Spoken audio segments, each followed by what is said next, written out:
and I made a demo in like 85, late 85, and The love story that shaped a generation and destroyed it.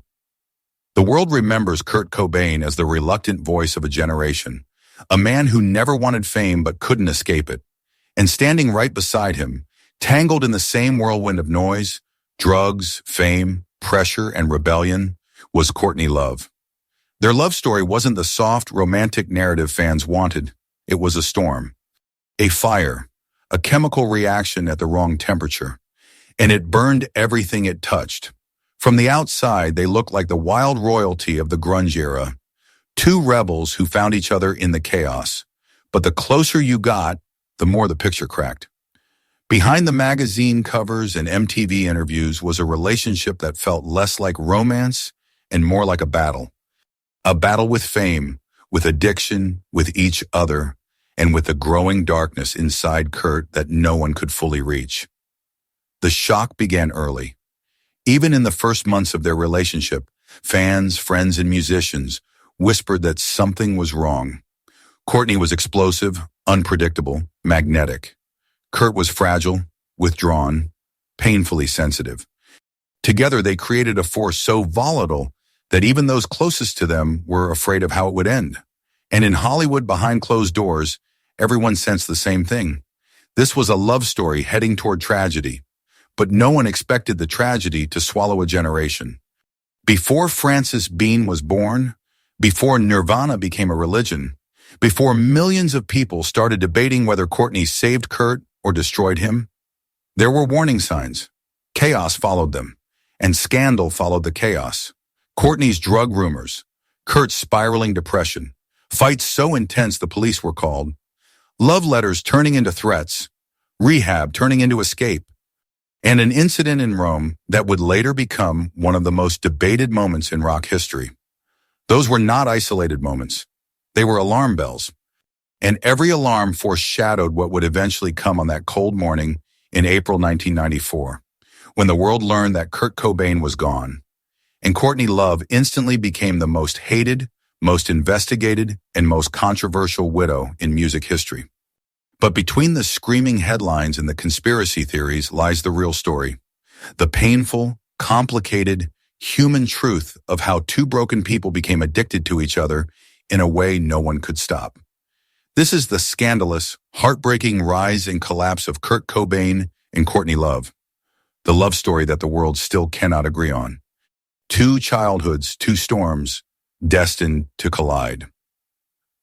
Long before they became the most controversial couple in rock history, Kurt Cobain and Courtney Love were already shaped by storms they never asked for. Their childhoods weren't similar at the surface. One came from the gray, rainy suburbs of Washington, the other from the sunlit chaos of California. But the emotional wounds they carried were almost identical, and those wounds would one day pull them together in a way that felt inevitable and dangerous. Kurt Donald Cobain was born in 1967 in Aberdeen, a logging town soaked in rain, poverty, and broken dreams. He was small, sensitive, artistic, a child who felt everything too deeply. When his parents divorced, Kurt was only 9. He never recovered from it. The divorce split his world in half, and he later said it made him feel ashamed, like he didn't deserve a stable family. He drifted between relatives, slept on floors, lived out of bags. The instability carved a hole inside him that music was the only thing able to fill. He grew up drawing obsessively, listening to the Beatles and punk bands, banging on drums, and later learning guitar. But as he grew older, so did the shadows, the loneliness, the stomach pain no doctor could diagnose, the sense that life felt too sharp, too loud, too heavy. By the time Nirvana formed, Kurt wasn't chasing fame. He was chasing relief. Music became his oxygen, but fame became the poison he never learned to survive. Courtney Love's path was no gentler. Born in 1964, she grew up in a whirlwind of instability and artistic chaos. Her mother was a therapist, her father a road manager for the Grateful Dead. Two worlds that collided instead of coexisting. Courtney's childhood was marked by custody battles, sudden relocations, and an emotional intensity that no one around her knew how to soften. She bounced through communes, boarding schools, even a juvenile correction center at one point. Courtney was loud where Kurt was quiet, bold where he was fragile. But underneath that sharp, defiant exterior was a girl who grew up feeling unwanted, misunderstood, and constantly fighting to prove she was more than the labels pinned on her. She found music the same way Kurt did, as a lifeline. A place where she could scream without consequence, where her anger became art and her chaos became performance. By their teens, both Kurt and Courtney were already carrying the early seeds of addiction. Not yet heroin, that came later, but the pattern was there. Escaping pain, escaping fear, escaping themselves. Punk culture gave them identity, but it also normalized the self-destruction that both of them had quietly inherited. When Nirvana exploded into the mainstream in 1991, Kurt suddenly went from sleeping on friends' couches to being the biggest star in the world, but the fame only amplified the emptiness he'd been hiding since childhood. He had money, fans, recognition, but he never had peace. And peace was the one thing he craved. Courtney, meanwhile, was carving her own path. Her band Hole wasn't just a side act. She was a force in the underground scene. Charismatic, unpredictable, electric. She wasn't just a singer, she was a spectacle, and she knew it. But with the rising attention came old demons, insecurity, anger, the desperate need to be seen and loved. These two childhood storms, Kurt's quiet devastation and Courtney's loud turbulence, were destined to crash into each other. They were drawn to each other because they recognized the same wound. They understood abandonment, instability, rejection. They understood addiction before they ever touched the needle, and they understood what it meant to need someone so badly that it hurt. People later asked why Kurt chose Courtney, why Courtney clung to Kurt, why their love became as famous as their music. But to understand the scandal, you need to understand the beginning. Two broken children who grew up without emotional anchors, who became adults still searching for safety they never received. When they met, it wasn't just attraction. It wasn't just rock star chemistry. It was recognition. The kind that feels like fate, but is really trauma calling to trauma. Their childhoods didn't just influence their relationship. They predicted it. They shaped every fight, every overdose, every spiral, every song, every headline that would follow.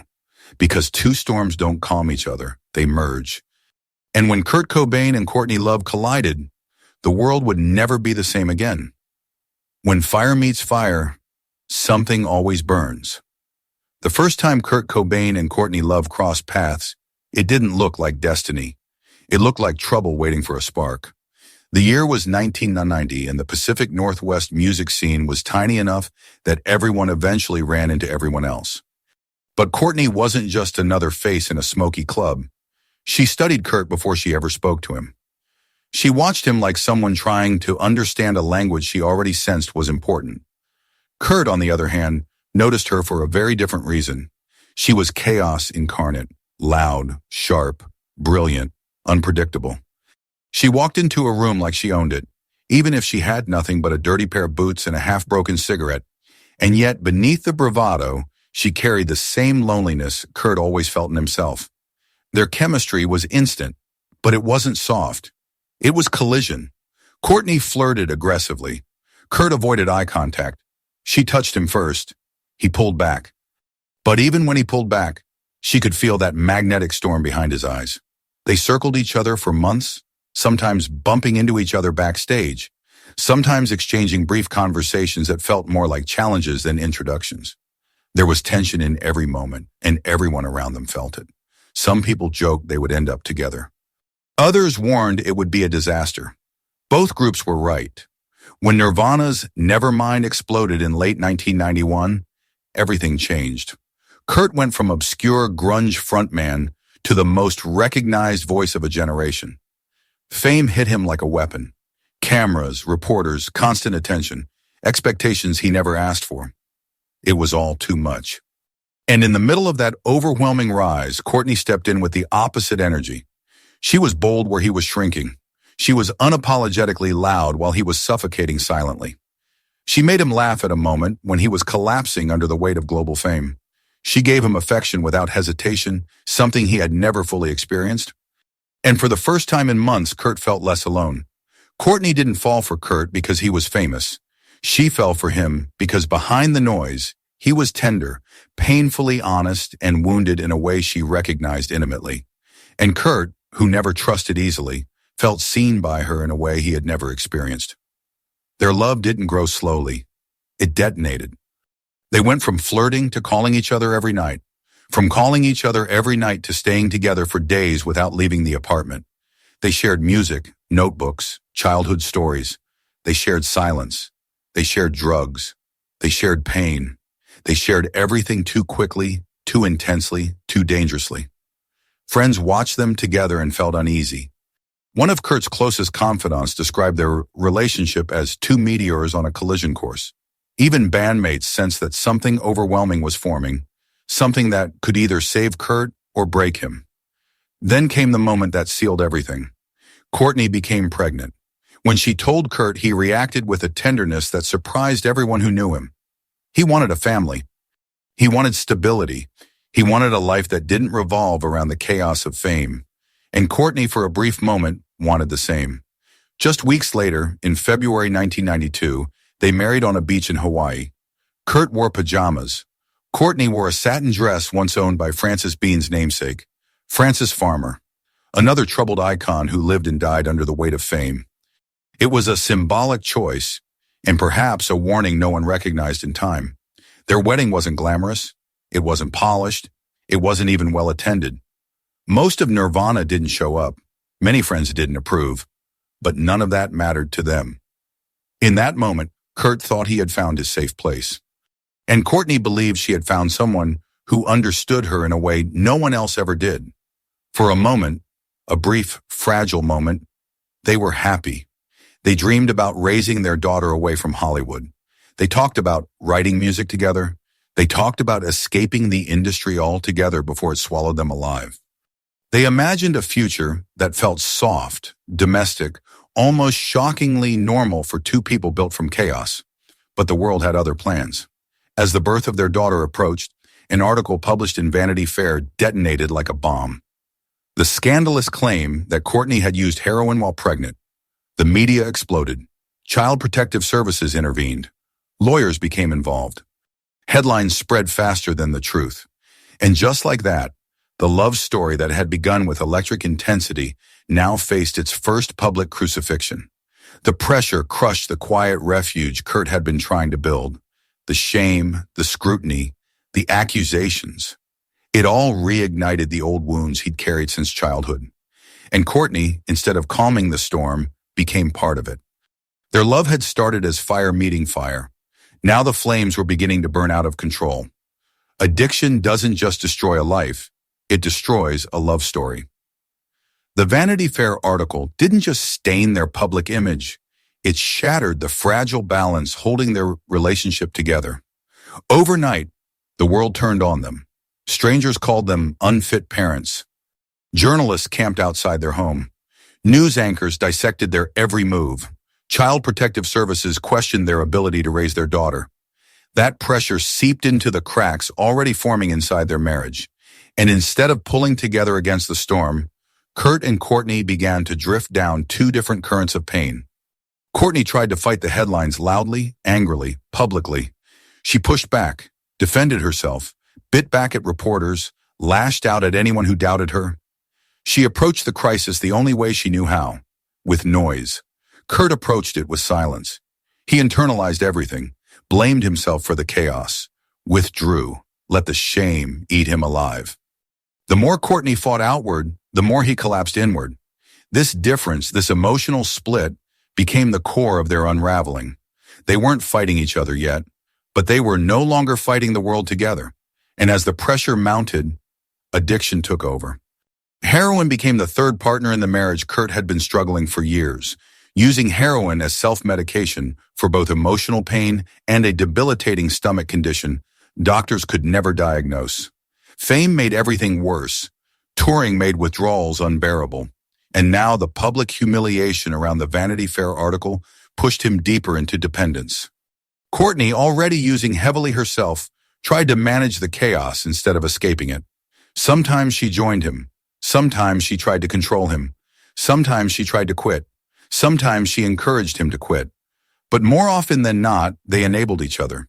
Their home became a cycle of euphoria, withdrawal, screaming, apologies, relapse. They weren't living. They were surviving in short, jagged bursts. People around them became afraid to visit. Bandmates spoke quietly about interventions. Friends whispered about whether the marriage could last. Child Protective Services monitored them like a ticking time bomb. Inside the house, their fights became louder, sharper, more desperate. Police reports started piling up. There were arguments so explosive neighbors called the police, incidents so frightening that officers confiscated Kurt's guns, phone calls claiming Kurt threatened self-harm, nights so heavy neither remembered what started the fight. The public never saw these moments, but police records confirmed them. Their marriage was slipping from troubled to dangerous, and neither could stop the slide. Courtney's volatility terrified Kurt. Kurt's depression terrified Courtney. Each became the mirror of the other's worst fear, and neither had the emotional tools to save the other. Fame only poisoned it further. Nirvana was global by 1993. Critics worshipped Kurt. Fans idolized him. The industry wanted more. More tours, more interviews, more albums, more exposure. And Kurt, who hated attention, felt trapped. Courtney didn't hate attention. She needed it. She thrived on it. And as Hole gained more visibility, she pushed harder into celebrity culture. Performances, interviews, magazine shoots. She embraced the spotlight Kurt was running from. To him, the spotlight felt like a cage. To her, it felt like oxygen. This difference grew into resentment. Kurt felt erased by the caricature the press created of him, a fragile genius married to a manipulative, chaotic rock star. Courtney felt vilified and blamed for things she didn't control. She believed the world wanted to see her fail, and in many ways she was right. The backlash toward her was vicious, unfair, sometimes misogynistic, but the damage was done. Their love was now intertwined with public hatred. Rome. The warning no one could agree on March 1994. Rome. Kurt and Courtney were supposed to be reconnecting, healing, getting away from the pressure. Instead, Kurt overdosed on Rohypnol and champagne. A near-fatal incident that Courtney publicly described as a suicide attempt. But friends who were close to Kurt insisted it wasn't. They said Kurt was intoxicated, yes, but suicidal, no. Courtney said the opposite. Two narratives, two truths, two versions of the same night. This moment created one of the deepest fractures between them. Because from that point on, everything Kurt did was interpreted through the lens of suicide risk. And everything Courtney said was scrutinized with a suspicion she could never shake off. After Rome, Kurt retreated even further. Courtney became even more frantic. The entire relationship began to feel like a countdown. Rehab became the last lifeline, in the last battle. In March 1994, Kurt entered rehab in California. Courtney encouraged it. Friends begged for it. Managers insisted on it. But Kurt didn't want to be there. Not truly. He felt trapped, cornered, controlled by his band, the industry, his marriage, the world. Just days later, he climbed a wall, escaped the facility, and vanished. Courtney panicked. She called police. She called friends. She called private investigators. She called everyone except Kurt, who she knew wouldn't pick up. Her messages during those days were frantic, swinging between fear, fury, and pleading. She begged people to find him. She also told others she feared he might leave her. Emotionally, financially, legally. Because shortly before rehab, Kurt had reportedly spoken to lawyers about divorce. This too became a wound they couldn't heal. The last days were not just tragic, they were chaotic. Kurt returned to Seattle quietly, avoiding almost everyone. He slipped in and out of the house unnoticed, avoiding Courtney entirely. He spent time alone, disoriented, exhausted, spiritually emptied. Friends who saw him sensed he was shutting down. Others believed he was trying to restart his life without Courtney. But Courtney wasn't just his wife. She was part of the emotional architecture of his entire world. Their bond, the love, the addictions, the dependence, was tangled beyond separation. By the final week of Kurt's life, the marriage wasn't simply collapsing. It was imploding. A relationship once fueled by intensity, passion, and shared pain was now suffocating under addiction, resentment, fear, and a darkness no one around him could penetrate. The storm that brought them together was now the storm tearing them apart. The moment everything collapsed. By the spring of 1994, Kurt Cobain and Courtney Love were no longer fighting for their marriage. They were fighting for control of a life spinning too fast for either of them to hold on to. Everything that had once glued them together, the trauma bond, the shared wounds, the reckless passion, had turned toxic. Now it wasn't intimacy keeping them close, but fear, dependency, and the chaos of two lives unraveling at the same speed. The Rome incident had changed something fundamental between them. Whether it was a suicide attempt, an accidental overdose, or something in between, it left Kurt feeling exposed and Courtney feeling terrified. When she spoke about it publicly, he felt betrayed. When he withdrew afterward, she felt abandoned. The distance between them grew into a silence that neither could cross. Inside their Seattle home, the air felt charged. Friends described the atmosphere as dangerous, volatile, like walking on glass. Kurt barely spoke. Courtney tried to force conversations that only pushed him further away. Their daughter, Frances, was often with nannies or family, shielded from attention thick enough to choke on. And then came the moment that pushed everything past the point of no return. Kurt contacted a lawyer. It wasn't about new contracts. It wasn't about Nirvana. It was about divorce. For a man who hated confrontation, who recoiled from conflict, this was his loudest possible scream for escape. He wanted to protect his assets. He wanted space. He wanted peace. And he wanted a separation, not just from Courtney, but from the entire life built around their shared chaos. When Courtney discovered this, something inside her snapped. She wasn't just dealing with a crumbling marriage. She was staring at the possibility of losing the man she built her world around, the man she believed she had pulled from the wreckage of his own loneliness. To her, it felt like betrayal. To him, it felt like survival. Their final arguments weren't dramatic movie scenes. They were cold, quiet, emotionally lethal. Kurt was numb, drained beyond anger. Courtney was frantic, oscillating between desperate affection and explosive frustration. She tried interventions, therapists, phone calls to friends, threats, pleas, anything to stop him from slipping away. But Kurt wasn't slipping away. He was leaving the marriage, leaving the spotlight, leaving the addiction cycle, leaving the chaos that had swallowed their lives whole. On March 30th, 1994, he entered rehab in California, escorted by friends who hoped this would be the turning point. It wasn't. Just days later, he climbed a wall and disappeared. Courtney spiraled. She called private investigators. She filed a missing person report under the name of Kurt's mother. She phoned friends through tears. She told one person she feared he was suicidal. She told another she feared he was leaving her for good.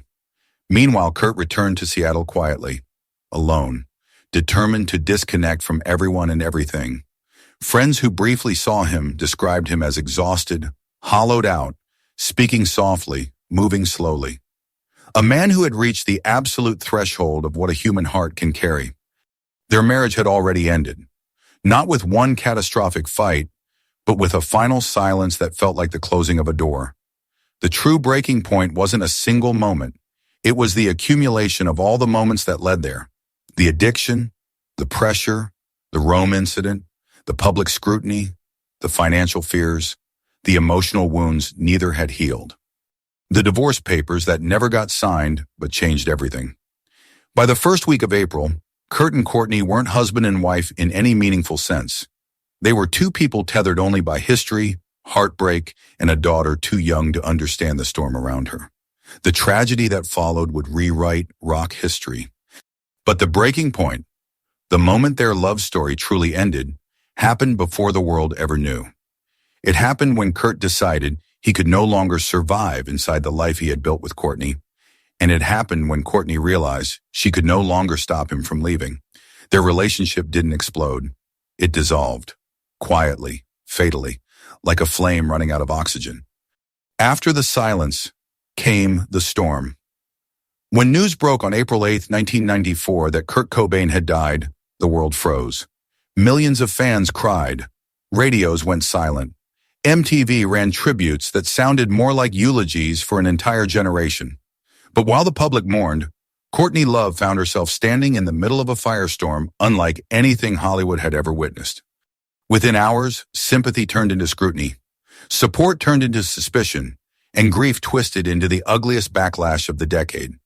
It began with the police reports. Seattle authorities released details from past domestic incidents, including the guns confiscated from Kurt, the emergency calls about suicidal threats, and the chaotic home environment. Instead of seeing a family in crisis, the media turned it into spectacle. Headlines declared their marriage unstable, toxic, volatile. Courtney's name appeared in nearly every article, often as the villain in a story still too fresh for truth. Then came the letter. Courtney read Kurt's suicide note publicly at a vigil in Seattle. Her voice shook. She cried openly. She broke down in front of thousands. To some, it was raw, honest emotion. To others, it felt theatrical. Every gesture was analyzed. Every sentence was dissected. Every tear was scrutinized. She wasn't just a widow. She was a suspect in the court of public opinion. And as fans dug deeper into Kurt's last weeks, new details emerged. He had talked to a lawyer about divorce. He had withdrawn from Courtney emotionally. He had made financial changes she didn't know about. He had tried to isolate himself from everyone. These facts, all true, became gasoline on the fire. Conspiracy theories exploded. Websites, books, documentaries, radio shows all pushed the narrative that Courtney had somehow manipulated, controlled, or even harmed him. The theories were unfounded, often debunked, but the damage was irreversible. The world wanted a villain, and Courtney became the easiest target. But behind the noise, the real fallout was devastating in quieter, more personal ways. Legally, Courtney faced immediate pressure. There were questions about estate control, publishing rights, Nirvana royalties, future management of Kurt's intellectual property. Lawyers became a permanent fixture. Every decision she made was examined harshly. Every move looked suspicious to someone. She wasn't just mourning her husband. She was navigating a labyrinth of legal obligations with millions of dollars at stake and every fan watching. Emotionally, the backlash was crushing. Hate mail arrived by the truckload. She received death threats, protesters picketed her concerts, fans vandalized her property, radio hosts mocked her, tabloids printed lies faster than she could deny them. Courtney had always been controversial, but this was different. This was global condemnation. She wasn't simply disliked. She was accused, blamed, and vilified by people who didn't know her, didn't know the truth, and didn't care about nuance. But the deepest pain came from the people Kurt left behind. Some friends believed she had pushed him too hard. Others believed she had tried her best to save him. Still others didn't know what to believe. They only knew they were angry, grieving, confused. Relationships fractures that would never heal. Phone calls were never returned. Former allies became distant shadows. And through all of it, Courtney was still a mother. Frances Bean Cobain was only 20 months old, a baby who had just lost her father. A child too young to understand the chaos now orbiting her name. Courtney had to fight to keep custody, to prove she was stable, capable, safe. Child Protective Services watched her closely. Every misstep could be used against her. Every relapse would be weaponized. She was grieving, drowning, battling addiction, fighting the media, all while trying to protect her daughter from inheriting trauma she had no part in creating. And yet, through the ashes, whole released, lived through this just days after Kurt's death. An album written before the tragedy, but eerily prophetic. Critics praised it, fans embraced it. And for a moment, Courtney's voice broke through the noise. But even success came with accusation. People claimed Kurt had secretly written parts of the album. They minimized her talent. They robbed her of authorship. They stripped her of agency in the name of protecting Kurt's legacy. In the years that followed, Courtney became a symbol. To some, a survivor. To others, a villain. To everyone, a lightning rod. But one truth remained. The backlash she faced was unprecedented, the legal battles unending, and the public judgment relentless. The world had lost its hero. And in its grief, it needed someone to blame. Courtney Love became that someone. A love story the world still can't forgive or forget. When the dust settled, when the cameras left, when the tabloids moved on to the next scandal, only one truth remained. Nothing about Kurt Cobain and Courtney Love's love story was simple. Not the beginning, not the collapse, not the legacy. Every part of their relationship was shaped by pain long before they ever met each other.